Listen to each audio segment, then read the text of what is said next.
गणेशाय नमः। ओम श्री परमात्मने नमः। संक्षिप्त गरुड़ पुराण आचार कांड अध्याय 105 प्रायश्चित विधान एवं शांतपन, कृच्छ्र, प्राक तथा चांद्रायण आदि व्रतों का विविध स्वरूप। याज्ञवल्क्य जी ने पुनः कहा, हे मुनियों, विहित कर्म ना करने से, निंदित निषिद्ध कर्म का आचरण करने से एवं इंद्रिय निग्रह ना करने के कारण मनुष्य अधोगति को प्राप्त करता है। अतएव आत्मशुद्धि के लिए प्रयत्न पूर्वक प्रायश्चित करना चाहिए। इस प्रकार प्रायश्चित कर्म करने से उसकी अंतरात्मा प्रसन्न हो जाती है और लोक भी उसके साथ प्रसन्नता पूर्वक व्यवहार करता है। प्रायश्चित से पाप का विनाश भी हो जाता है। प्रायश्चित ना करने वाले तथा पश्चाताप से रहित पापी जन पाप के प्रभाव से महारौरव नरक से भी महाभयंकर तामिस्त्र, लौहशंकु, पुत्तिगंध, हंसाभ, लोहितोद, संजीवन, नदीपथ, महानिलय, काकोल, अंधतामिस्त्र तथा तापन नामक नरक में जाते हैं। ब्रह्महंता, मद्यपी, ब्राह्मण के सुवर्ण का चोर, गुरु पत्नी गामी तथा इनका संसर्ग करने वाले मनुष्य अपने पाप के कारण अविच्ची तथा कुंभी पाक नामक महाभयानक नरक का भोग करते हैं। गुरु एवं वेद की निंदा करना ब्रह्म हत्या के समान है। निषिद्ध पदार्थ का भक्षण, कुटिलता पूर्वक आचरण और रजस्वला स्त्री का अधर पान, मदिरा पान नामक महापातक के सदृश माना जाता है। अश्व तथा रत्न आदि का अपहरण सुवर्ण चोरी के महापाप की भांति होता है। मित्र की पत्नी अपनी अपेक्षा उत्तम जाति की कन्या, चांडाली और बहन तथा पुत्र वधू के साथ सहवास करना गुरु पत्नी गमन के समान महापाप स्वीकार किया गया है। इसी प्रकार माता पिता की बहन, मामी, विमाता, आचार्य पुत्री, आचार्य पत्नी तथा पुत्री के साथ रमण करने वाला व्यक्ति भी गुरु पत्नी गामी के समान ही महापातकी होता है। ऐसा महापापी मनुष्य लिंग छेदन के पश्चात वध करने के योग्य होता है। इस प्रकार के पाप में यदि स्त्री सकाम होकर संश्लिष्ट होती है तो उसके लिए भी इसी प्रकार का प्रायश्चित विधान कहा गया है। गौ हत्या, व्रात्यता, समय पर यज्ञोपवीत संस्कार ना होना अर्थात सावित्री च्युत होना, चोरी, ब्राह्मण का सुवर्ण अथवा सुवर्ण सदृश अन्य द्रव्य का हरण करना, ऋण ना लौटाना तथा देव, ऋषि एवं पितृ ऋण से मुक्त होना, अधिकारी होते हुए भी अज्ञाधान ना करना, विक्री ना करने योग्य लवण आदि का विक्रय करना, परिवेदन, रुपए लेकर अध्ययन कराने वाले से अध्ययन करना, रुपए लेकर अध्यापन करना, पर स्त्री के साथ सहवास, पारिवित्य, प्रतिषिद्ध सूद से जीविका यापन, नमक का उत्पादन, स्त्रीवध, शूद्रवध, अधिक्षित वैश्य तथा क्षत्रिय का वध करना और निंदित धन से जीविका चलाना, नास्तिकता, व्रत का लोभ, सुत विक्रय, माता पिता तथा मित्र का परित्याग, तालाब उद्यान का विक्रय, कन्या को दूषित करना, बड़े भाई की उपेक्षा करके अज्ञाधान तथा विवाह करने वाले को यजन कराना तथा ऐसे व्यक्ति को कन्या दान करना, गुरु से अतिरिक्त के साथ कुटिलता करना, व्रत का लोभ, केवल अपने लिए भोजन बनाने वाला, मद्यपान करने वाली स्त्री का संपर्क, स्वाध्याय, अग्नि, पुत्र तथा बंधु का परित्याग, असत्य शास्त्र का अध्ययन, भार्या एवं अपना विक्रय, ये सभी निंदित कर्म उपपातक कहे गए हैं। हे मुनियों, आप अब इनके प्रायश्चित का ज्ञान प्राप्त करें।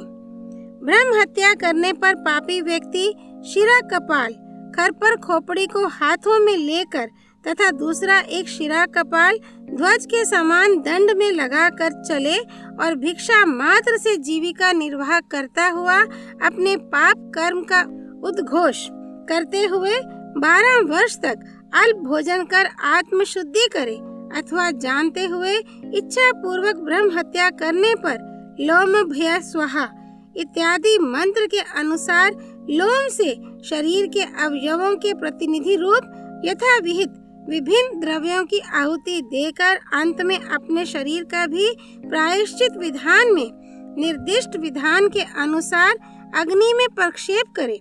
अपने प्राणों का त्याग करके ब्राह्मण की रक्षा करने से भी ब्रह्म हत्या की शुद्धि हो जाती है।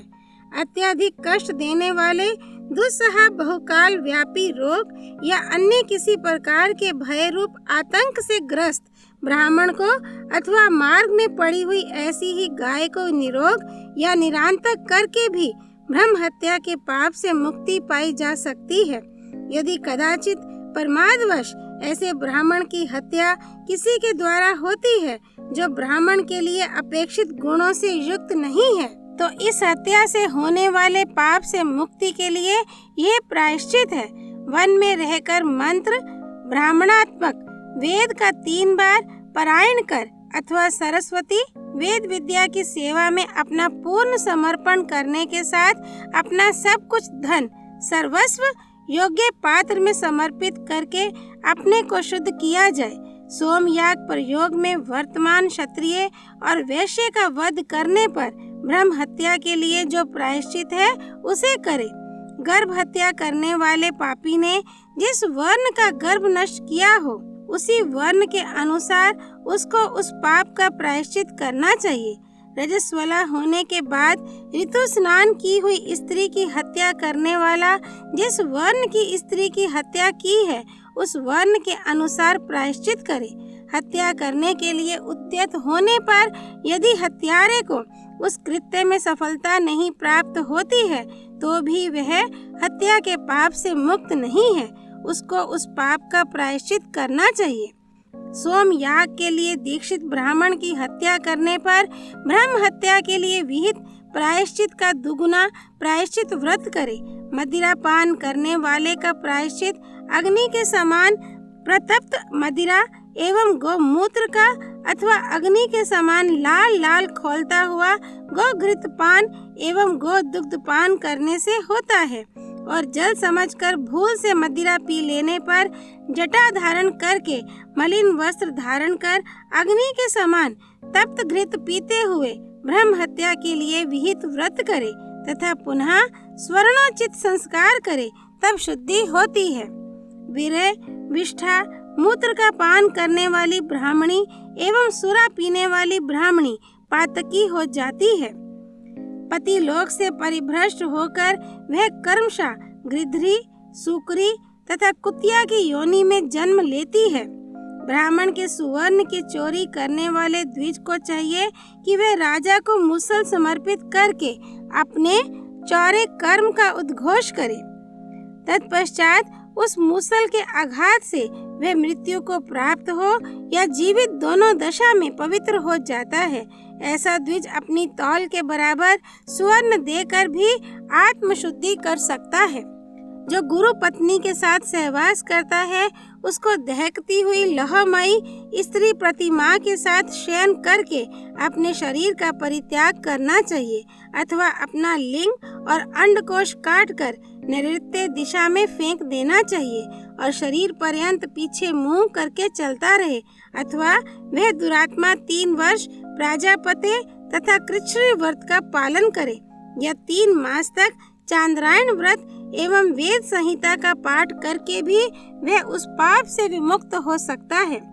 गोवध करने वाले पापी को 5 गवे पान कर 1 मास तक संयमित जीवन व्यतीत करना चाहिए। वह गोष्ठ में निवास करते हुए गौओं का अनुगमन तथा गौ का दान करे।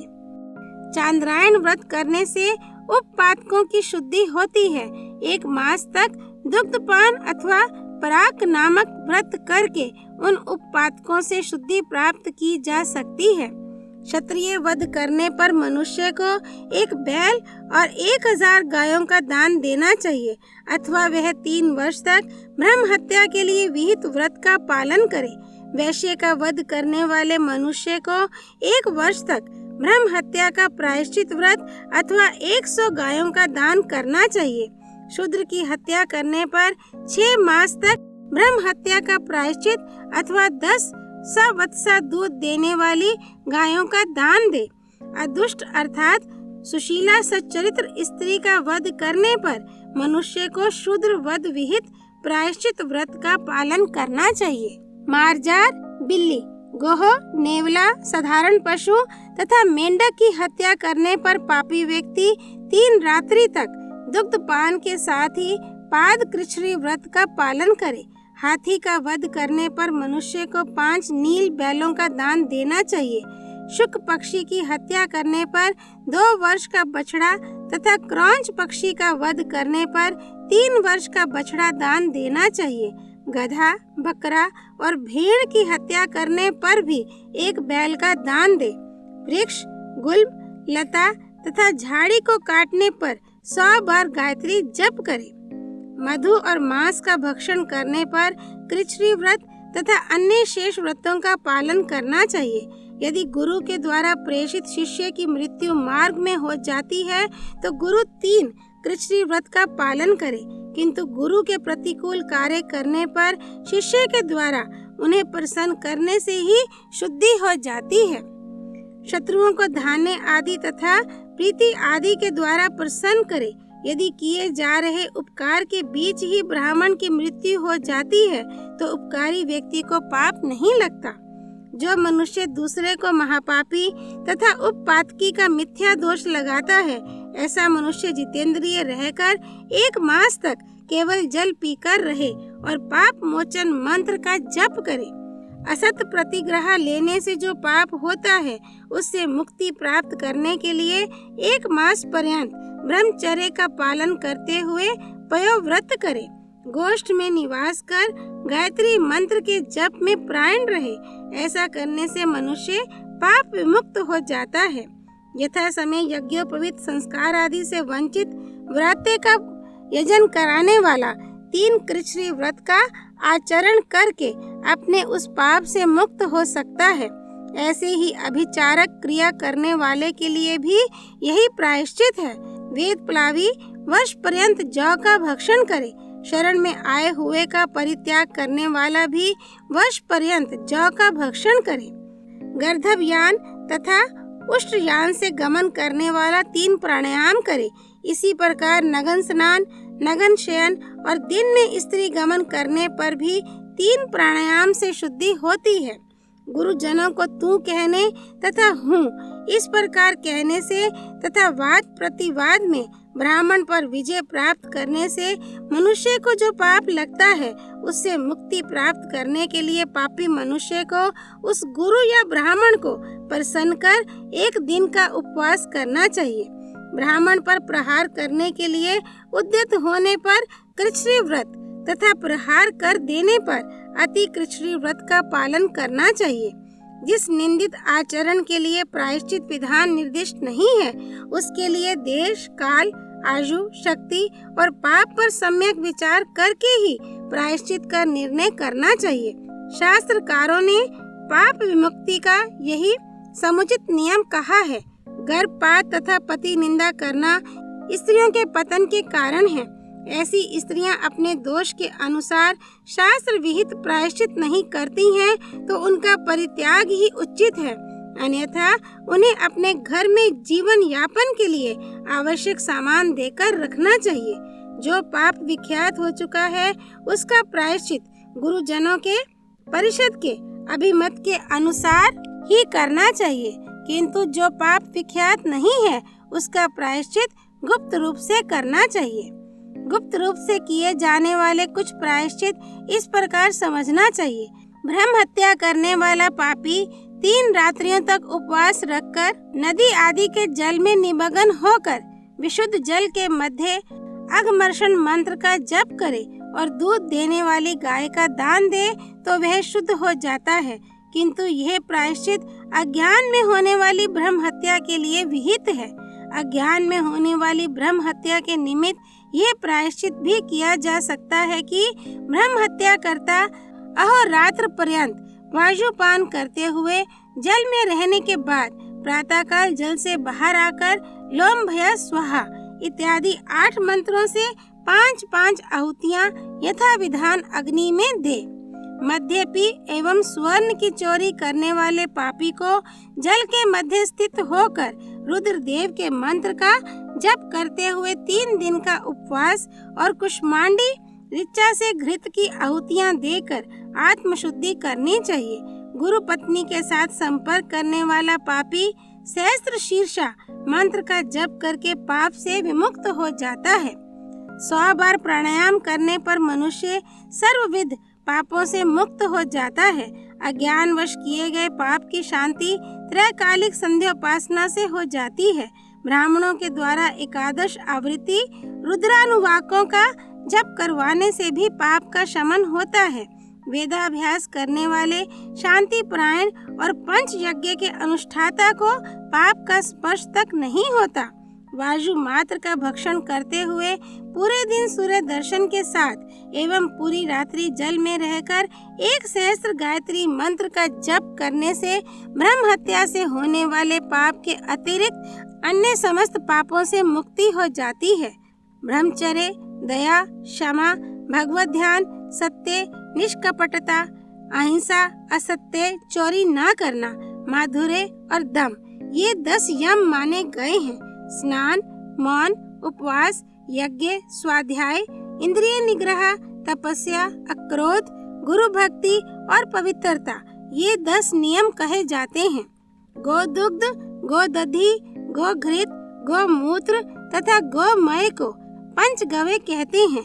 इस पंचगव्य का कुशोदक के साथ पान कर व्रती दूसरे दिन उपवास करे। इस तरह 2 रात्रि का कृच्छ्री सांतप्पन व्रत होता है।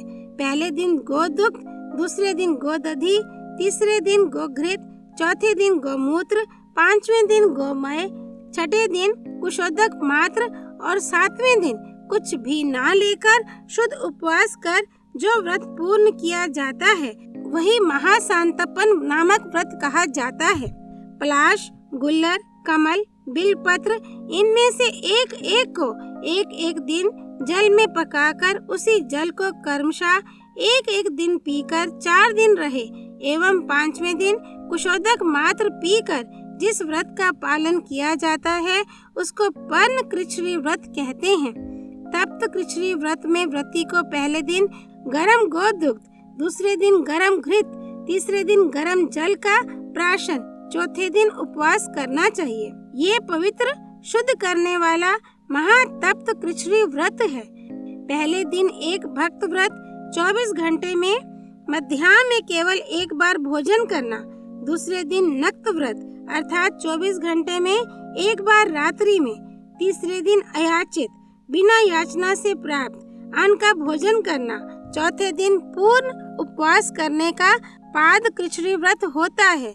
इसी पाद कृच्छ्री व्रत को 3 बार करने से प्राजापत्य कृच्छ्री व्रत होता है। प्राजापत्य व्रत के अनुसार भोजन और उपवास का नियम किया जाए, परंतु भोजन के रूप में उतना ही अन्न ग्रहण किया जाए जितना एक हाथ में आता हो। इस तरह 4 दिन का उपवास करने से अति कृच्छ्री व्रत हो जाता है। 21 दिन तक जल या दूध मात्र लेकर अति कृच्छ्री व्रत का पालन करने से वह कृच्छ्रा अति कृच्छ्री व्रत होता है। 12 दिन पूर्ण उपवास करने पर एक प्राक व्रत होता है। पहले दिन जिनसे तेल निकाल लिया गया है ऐसे तिल, दूसरे दिन मांड, तीसरे दिन मट्ठा, चौथे दिन जल तथा 5वें दिन सत्तू का आहार कर 6ठे दिन उपवास करना सौम्य कृच्छ्री व्रत कहलाता है। इस सौम्य कृच्छ्री व्रत में बताए गए पदार्थों का एक दिन के स्थान पर 3-3 दिन तक क्रमशः 15 दिन तक चलने वाला तुला पुरुष संज्ञक कृच्छ्री व्रत होता है। अर्थात इस व्रत में प्रथम 3 रात्रियों तक निःसृत तेल वाले तिल, द्वितीय 3 रात्रियों तक मांड, तृतीय 3 रात्रियों तक मट्ठा, चतुर्थ 3 रात्रियों तक जल तथा पंचम 3 रात्रियों तक सत्तू का भोजन करके 1 दिन का उपवास करना चाहिए। शुक्ल पक्ष में तिथि वृद्धि क्रम से मयूर के अंडे के समान मात्रा वाले एक भोजन ग्रास का अधिक आहार करते हुए पूर्णिमा तिथि को यह क्रम समाप्त करके पुनः कृष्ण पक्ष में प्रतिदिन एक एक अन्न ग्रास का भक्षण क्रम से घटाते हुए चतुर्दशी तिथि को एक ग्रास भोजन करे एवं अमावस्या को उपवास करे। ये चांद्रायण व्रत है। चांद्रायण का अन्य प्रकार ये है, पूरे मास में 240 ग्रास मात्र हविष्यान ग्रहण किया जाए।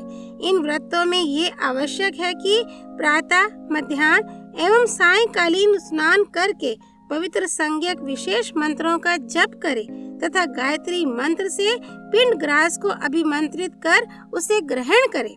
जिन पापों का प्रायश्चित शास्त्रों में नहीं बताया गया है, उन पापों से भी शुद्धि चांद्रायण व्रत से हो जाती है। किसी पाप के निवारण के लिए प्रायश्चित रूप में नहीं, अपितु पुण्य प्राप्त करने की दृष्टि से जो इस चांद्रायण व्रत का अनुष्ठान करता है, उसको चंद्रलोक की प्राप्ति होती है। इसी प्रकार पुण्य प्राप्त करने के लिए ही जो कृच्छ्री व्रत करता है, वह महान ऐश्वर्य का लाभ प्राप्त करता है। अध्याय 105 संपूर्ण। तमेव माता च पिता त्वमेव, त्वमेव बन्धुश्च सखा त्वमेव, त्वमेव विद्या द्रविणं त्वमेव, त्वमेव सर्वं मम देव देव। श्री विष्णु नारायण भगवान की जय, भगवान रुद्र की जय, गरुड़ पुराण की जय। श्री हरि अर्पणमस्तु।